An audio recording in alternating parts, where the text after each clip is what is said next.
Right. Nagamalleswari గారు, నాయకత్వ లక్షణాల గురించి చెప్పమంటే ఏం చెప్తారు? నిన్న ఇద్దరు నాయకులు వెళ్ళారు, ఈరోజు జగన్మోహన్ రెడ్డి గారు వెళ్ళారు. వాళ్ళు పరామర్శకు వెళ్ళారు, జగన్మోహన్ రెడ్డి గారు పరామర్శకు వెళ్ళారు. వాళ్ళు వ్యవహరించిన విధానం ఎలా ఉంది, జగన్మోహన్ రెడ్డి గారు వ్యవహరించిన విధానం ఎలా ఉంది? సార్, మీకు ప్యానెల్లో ఉన్నటువంటి పెద్దలందరికీ కూడా గుడ్ ఈవినింగ్ సార్. అంటే నాయకత్వ లక్షణాలు లోకేష్ బాబు గారికి ఏమాత్రం ఉన్నాయా లేదా అనేది ఒక బెస్ట్ ఎగ్జాంపుల్ చెప్తా సార్. మాడి మసై బొగ్గైపోయి వాళ్ళు బాధల్లో ఉండి వాళ్ళ గోడు కూడా పట్టించుకోకుండా మీడియా ముందుకు వచ్చి ఏడి ఆ 11 మెంబర్స్ కి కెప్టెన్ వచ్చాడా అని ఎట్టకారపు మాటలు. లేదు మీ ఇంట్లో ఎవడన్నా చచ్చిపోయాడా అంటే మాకు తెలియదు మరి. అంటే ఇన్ని సంవత్సరాలు రాజకీయం చేసిన పెద్దలకైనా మాకైనా ఎవరి ఇంట్లోనన్నా చచ్చిపోతేనే క్వశ్చన్ చేయాలి, ఎవరింట్లో ప్రాణాలు పోతేనే మిమ్మల్ని ప్రశ్నించాలి అన్న విషయం మాకు తెలియదు సార్. సో ఇంత నిర్లక్ష్యంగా అధికార మదంతో ఏది పడితే అది మాట్లాడితే చెల్లుబాటు అవుతుంది అనుకున్నటువంటి లోకేష్ బాబు గారికి వచ్చాడు కదా ఇవాళ మా కెప్టెన్ వచ్చాడు, ఆడికి పారిపోయారు మీరంతా. మీ అక్కడున్న గాజువాక ఎమ్మెల్యే ఆడికి పారిపోయాడు, లేకపోతే అనిత గారు ఎక్కడికి పారిపోయారు, మీరందరూ ఎక్కడికి పారిపోయారు? మరి ఉండాల్సింది కదా, ఉంటే తెలిసేది కదా.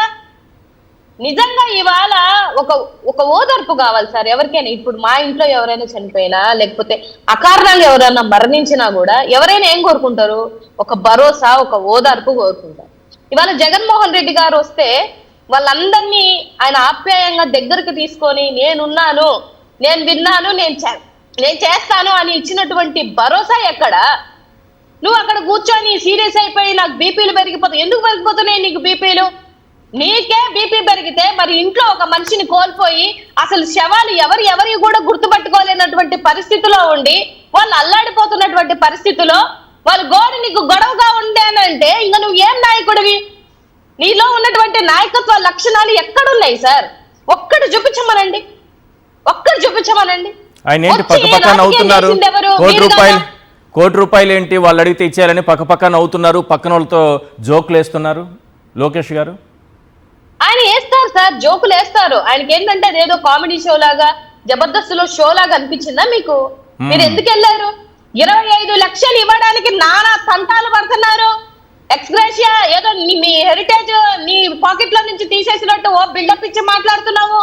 1 కోటి రూపాయలు అనౌన్స్ చేయలేవా? ఇప్పుడు వాళ్ళ ఫ్యామిలీలన్నీ బయట రోడ్డు మీద పడతాయి సార్, కుటుంబాలలో ఉద్యోగాలు ఉండవు సార్. ఒక తండ్రి అనే వ్యక్తి చనిపోతే ఒక వీడియో చూసారో లేదో, ఒక తండ్రి చనిపోయే ముందు తమ్ముడు కోసం మాట్లాడేటప్పుడు అమ్మతో గొడవ పెట్టుకోండి, అమ్మని బాగా చేసుకోండి, తమ్ముడితో గొడవ పెట్టుకోండి, బాగా చదువుకోండి అంటే చూడండి చివరి నిమిషంలో కూడా ఓ తండ్రి చనిపోతున్నప్పుడు కూడా బాగా చదువుకోండిరా అని చెప్తున్నారు అని అంటే ఎంత డబ్బు ఖర్చు అవుతుంది సార్? ఎంత తాపత్రపడుతూ ఆ తండ్రి చనిపోయాడు.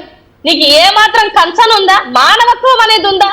మానవత్వం అనేదే లేదు నీలో, ఒక్క కోసాలు కూడా కనిపించలేదు.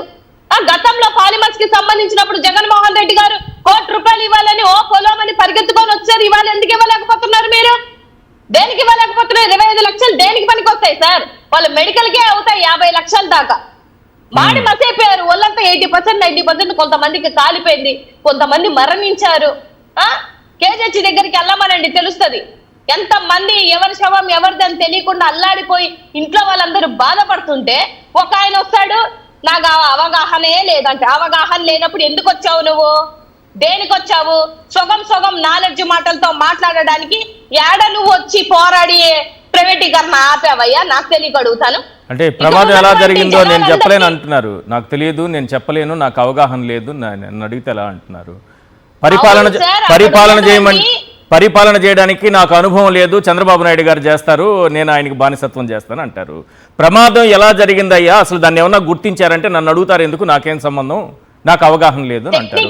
వాస్తవే కదా, రెండు వాస్తవే కదా. పాపం ఆయన ఓపెన్ గా చెప్తున్నారు. అదే అంటున్నాను సార్, పోలవరం కోసం అడిగితే నాకు అవగాహన లేదు, అనుభవం లేదు అంటివి. లేకపోతే పెట్టుబడులు ఏమైనా తీసుకొని వస్తారంటే నాకు అవగాహన లేదు, అనుభవం లేదు అని అంటివి. స్టీల్ ప్లాంట్ లో టెక్నికల్ గా ఇష్యూలు జరిగాయి సార్, ఇంతమంది చనిపోయారంటే అవగాహన లేదు, అనుభవం లేదంటివి. ఎందుకు వచ్చావు మరి? అవగాహన అనుభవం లేనప్పుడు దేనికి వచ్చారు? జగన్మోహన్ రెడ్డి గారిని అక్కడ కూడా శవాల మీద పేలాలు ఏరుకునే వాళ్ళలాగా అక్కడ మీరు రాజకీయం చేసేది. అక్కడ కూడా జగన్మోహన్ రెడ్డి గారు మాట మాట్లాడుతున్నారు. మీకు ఏం అర్హత ఉంది జగన్మోహన్ రెడ్డి గారి కోసం మాట్లాడడానికి? గతంలోనే సెంట్రల్ మినిస్టర్ కుమారస్వామి గారు చాలా క్లియర్ గా చెప్పారు కదా. ఆ వీడియోలు ఉంటే ఒకసారి వేయండి సార్. ఆయన త్రూ మెయిల్ ద్వారా కానీ వీడియోస్ ద్వారా కానీ చెప్పారు కదా, ట్విట్టర్ ద్వారా కూడా చెప్పారు కదా. Only because of Jaganmohan Reddy గారు ప్రైవేటీకరణం ఆగింది అని చెంప చెల్లుమనేలాగా ఆ రోజు చెప్పారు కదా. అందుకే ఆగిందని రాష్ట్రంలో ఉన్న వాళ్ళందరికీ తెలుసు కదా. జగన్మోహన్ రెడ్డి గారు ప్రధానమంత్రికి రాసినటువంటి లెటర్లు లేవా? ఆయన అసెంబ్లీలో చేసినటువంటి తీర్మానాలు లేవా? ఏమి లేవని చెప్పేసి నువ్వు వచ్చి మాట్లాడుతున్నావు ఏంటి? గతంలో జగన్మోహన్ రెడ్డి చేశారు, కాంగ్రెస్ చేశారు, మధ్యలో టీడీపీ యాడిపోయింది సార్. టీడీపీ పోయినప్పుడు ఈయన ఆడున్నాడు. ఎక్కడ ఈయన వచ్చి చేశారు? వీళ్ళందరూ వస్తున్నారు వైజాగ్ కి, కనీసం హారన్ కూడా సైరన్ కూడా వేసుకోకుండా దొంగల్లాగా ఎయిర్పోర్ట్ కి పారిపోతున్నారు ఈ 2 సంవత్సరాల నుంచి.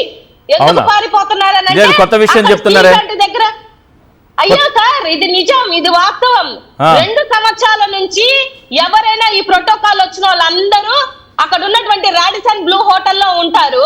అక్కడ నుంచి సైరన్ వేస్తే స్టీల్ ప్లాంట్ లో ఎంప్లాయీస్ అందరూ ధర్నా చేస్తున్న వాళ్ళు ఆపుతారని అర్ధరాత్రులలో పారిపోతున్నారు సైరన్లు కూడా వేసుకోకుండా. మీరు ఇవాళ వచ్చి మేము ఉద్ధరిస్తాము, మిమ్మల్ని ఓదార్స్తాము అని అంటే ఎందుకు సార్ నమ్ముతారు? కార్మిక సంఘాలనంటే మీకు అంత చులకనగుందా? వాళ్ళు ప్రజాప్రతినిధుల దొంగల అర్ధరాత్రిలో పారిపోవడానికి మీరేం మాట్లాడతారా? నాకు అర్థం కావట్లేదు. నిజంగా జరుగుతుందా? అట్లా పారిపోతారా? వాళ్ళు దొంగల ప్రజాప్రతినిధుల ప్రజలు ఓట్లేసి గెలిపించిన నాయకుల? నేను అదే అంటున్నా సార్. మీరు అలా నిజంగా పారిపోతున్నారా? నిజంగా పారిపోతున్నారు. కావాలంటే అక్కడ ధర్నా చేసిన వాళ్ళని అడగండి. మరి వాళ్ళు ఆపుతారు కదా. ఒక్కసారైనా ఆపారా? ఆపలేదు. ఎందుకు ఆపలేదు? వీళ్ళు అర్ధరాత్రి పూట్ల హారన్లు వేసుకోకుండా కామ్గా వెళ్ళిపోయి ఎయిర్పోర్ట్ లెక్కి వెళ్ళిపోతున్నారు. మొన్న రిషికొండ దగ్గర కూడా ఏదో పెంకు ఊడిపోయిందని వచ్చాడు. మరి అక్కడ పెంకు మీద ఉన్నటువంటి నీకు కన్సను ఇక్కడ ఉన్నటువంటి కార్మిక సంఘాల మీద, కార్మికుల మీద చేస్తున్న ధర్నాల మీద లేదా సార్? ఆయనకి ఇవాళ లోకేష్ బాబు గారిని అడుగుతున్నారు, మీరెవరు? ముఖ్యమంత్రి గారు యాడిపోయినరు? నువ్వు వచ్చి చెప్పేదేంది? విద్యాశాఖకి సంబంధించినటువంటి మంత్రివి, మీరు వచ్చి చెప్పేదేందండి? నాకు అర్థం కాదు. అది పరిశ్రమలకి సంబంధించినటువంటి ఆ మంత్రుడా సార్? యాడిపోయింది ఆయన? ఎక్కడికి వెళ్ళాడు? నువ్వు వచ్చి అనౌన్స్మెంట్లు చేయడం ఏంది? అసలు చంద్రబాబు నాయుడు గారు ఎందుకు రాలేదు? మీరు ఇంకా ఒక వీడియో చూసారో లేదో నాకు తెలియదు.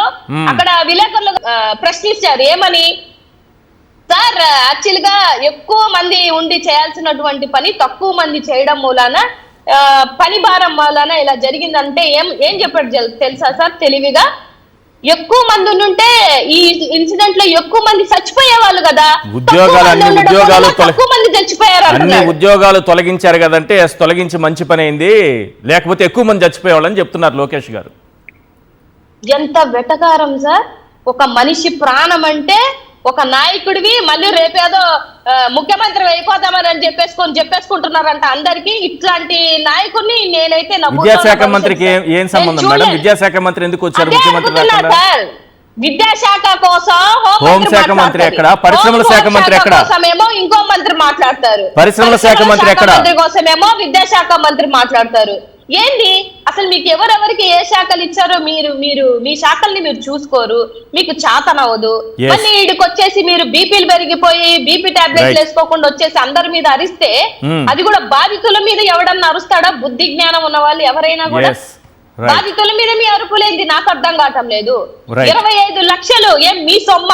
మీ హెరిటేజ్ లో నుంచి తీసుకొచ్చిన నీ సొమ్మ నువ్వు ఇచ్చేవాడు, నీకేం అర్హత ఉంది? ₹1 ఎందుకు ఇవ్వలేకపోయారు? ఎట్టి పరిస్థితిలో ₹1 ఇవ్వాల్సిందే. మా ఉత్తరాంధ్ర వాసులు, మా ఉత్తరాంధ్ర నాయకులు అందరం మేము డిమాండ్ చేస్తున్నాం. ₹1 అనౌన్స్ చేయాల్సిందే సార్. రైట్.